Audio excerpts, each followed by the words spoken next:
there's two, like, for want of a better phrase, mega trends happening. Is like, one is the size of the working population. In the UK, by 2050, the working population in the UK is only expected to be 1.5% bigger than it is today, right? So you got this working population that is slowing down, and actually in a lot of the biggest economies in the world is actually going to be declining.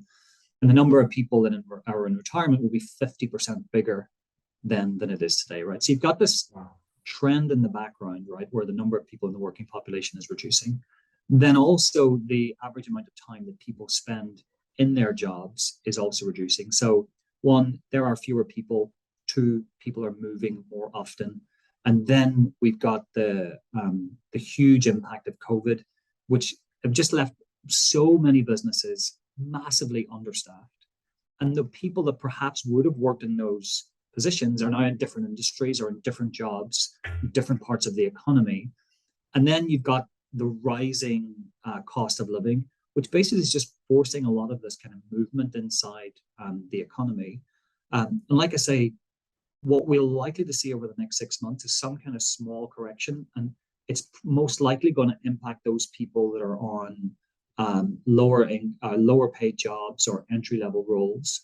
And I think one of the things that we're seeing as we talk to customers is what people learned in the COVID period was, actually, if I stop hiring completely or I reduce the number of staff I have, when I want those people back, it's not very easy to go get that. So I think a lot of companies that can afford to weather the storm for the next 6 months will continue to hire as normal, will continue to put a lot of focus, effort, and energy into retention, which is kind of one of the things that are keeping most business leaders up at night currently. And then it's those smaller companies perhaps that can't afford to weather the storm, or that their business can flex staff-wise through temporary staff, etc. We're likely to see a little bit more volatility there, is what I would think. So it's not a crystal ball, but even with that challenge, and that challenge particularly to younger workers and people on lower incomes, the general tension that we see in the market, it's not going to dissipate. Even if there's a significant lowering of the number of openings, it's still going to be way higher than it was. There's still going to be fewer people looking.